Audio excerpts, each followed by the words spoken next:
بسم اللہ الرحمن الرحیم. In the name of Allah, the Beneficent, the Merciful. اللہ کا گھر خانہ کعبہ. اللہ کی عبادت کے لیے جو سب سے پہلا گھر بنایا گیا وہ خانہ کعبہ ہے، جو مکہ مکرمہ میں ہے. حضرت آدم علیہ السلام کے زمانے سے یہ گھر عبادت اور عزت و احترام کا مرکز رہا ہے. مسلمان کعبہ کی طرف رخ کر کے نماز ادا کرتے ہیں اور اس کا طواف کرتے ہیں. خانہ کعبہ اللہ کی سب سے بڑی نشانیوں میں سے ایک عظیم نشانی ہے. حضرت نوح علیہ السلام کی قوم پر آنے والا طوفان کی وجہ سے خانہ کعبہ کی دیواریں گر گئی تھیں. اللہ تعالیٰ نے حضرت ابراہیم علیہ السلام کو وحی کے ذریعے خانہ کعبہ کی بنیادوں کی نشاندہی کر دی. چنانچہ انہی بنیادوں پر حضرت ابراہیم علیہ السلام اور ان کے بیٹے حضرت اسماعیل علیہ السلام نے خانہ کعبہ کی دیواریں بلند کی. ابرہہ کا گرجا گھر. حبشہ کے بادشاہ نے ابرہہ کو یمن کا گورنر مقرر کیا. ابرہہ نے یمن کے علاقہ صنعاء میں ایک نہایت خوبصورت اور بڑا گرجا گھر بنایا، جس کو بنانے کا مقصد یہ تھا کہ لوگ خانہ کعبہ کی بجائے اس کے گرجا گھر میں عبادت کرنے کے لیے آیا کریں. یہ بات اہل مکہ اور دیگر عرب قبائل کو بالکل پسند نہیں تھی، لہذا انہی لوگوں میں سے ایک شخص نے ابرہہ کے گرجا گھر میں گندگی پھیلا دی. ابرہہ کو بہت غصہ آیا. اس نے سوچا کہ جب تک خانہ کعبہ موجود ہے لوگ اس کے گرجا گھر میں عبادت کے لیے نہیں آئیں گے. ابرہہ نے ایک بڑی فوج کو جمع کر لیا اور چند لمبے چوڑے طاقتور ہاتھی بھی اپنے ساتھ لیے. اسی وجہ سے اس واقعہ کو اصحاب الفیل کا نام دیا جاتا ہے. ابرہہ اپنے اس لشکر کو لے کر مکہ مکرمہ کی طرف روانہ ہوا.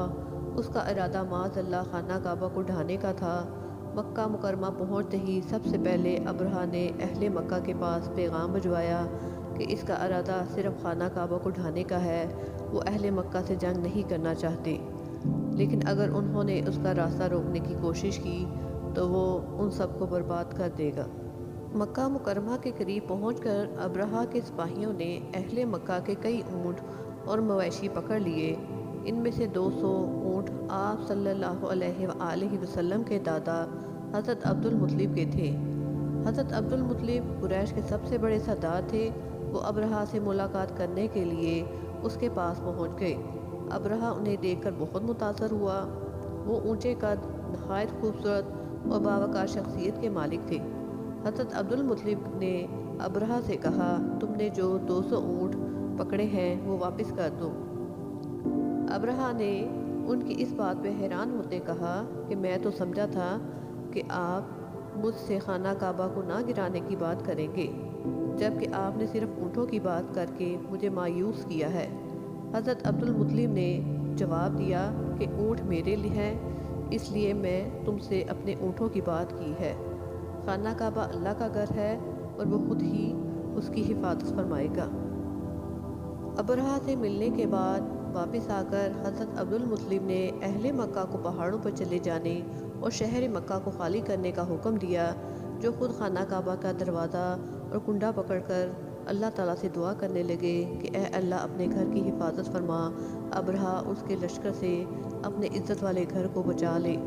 دعا کے بعد حضرت عبد المطلب اپنے ساتھیوں کو لے کر آس پاس کے پہاڑوں پر چڑھ گئے.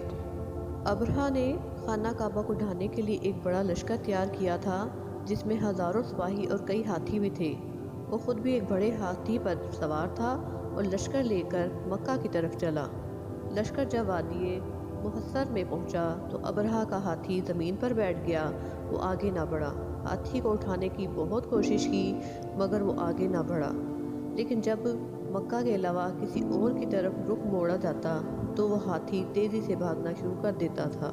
اسی دوران دیکھتے ہی دیکھتے فضا میں سمندر کی جانب سے پرندوں کا جھنڈ برآمد ہوا اور سارا لشکر پر چھا گیا. یہ چھوٹے چھوٹے پرندے تھے جنہوں نے اپنی چونچوں اور پنجوں میں کنکریاں اٹھا رکھی تھی. ان پرندوں نے اللہ تعالیٰ کے حکم سے یہ کنکریاں ابرہہ کے لشکر پر پھینکنا شروع کر دیں. جس کسی کو بھی کنکری لگتی وہ پگھل جاتا، اس کا گوشت جھڑ جاتا اور بالآخر وہ مر جاتا۔ پورے لشکر میں بھگدڑ مچ گئی، سب کافر ہلاک ہو گئے۔ خود ابرہہ کا بھی برا انجام ہوا، اس کی انگلیوں کے پور جھڑ گئے اور وہ صنع پہنچتے پہنچتے اس کی حالت بگڑ گئی۔ پھر اس کا سینہ پھٹ گیا، دل باہر نکل آیا اور وہ مر گیا۔ باقی لوگوں بھی جسم کے اعضاء اس طرح بکھر گئے جیسے کھایا ہوا بھوسا۔ اہل مکہ نے سارا منظر اپنی آنکھوں سے دیکھا اور یاد رکھا۔ اس واقعے کی وجہ سے اس سال کو عام الفیل، ہاتھیوں کا سال بھی کہا جاتا ہے۔ اسی سال سرور کائنات ہمارے پیارے نبی صلی اللہ علیہ وآلہ وسلم مکہ مکرمہ میں پیدا ہوئے۔ اس سے ہمیں یہ سبق ملا کہ جس طرح اس واقعے میں اللہ عز و جل نے خود اپنے گھر کی معجزانہ طریقے سے حفاظت فرمائی، وہ آئندہ بھی اپنے گھر کی حفاظت فرماتا رہے گا۔ جو لوگ اللہ کے گھر اور دین کو معاذ اللہ مٹانے کی کوششیں کر رہے ہیں، وہ کبھی اپنے برے مقصد میں کامیاب نہیں ہوں گے۔ اللہ انہیں ناکام اور تباہ کر دے گا۔ یوں دین کے دشمنوں کو اللہ عز و جل کے عذاب سے ڈرایا بھی گیا۔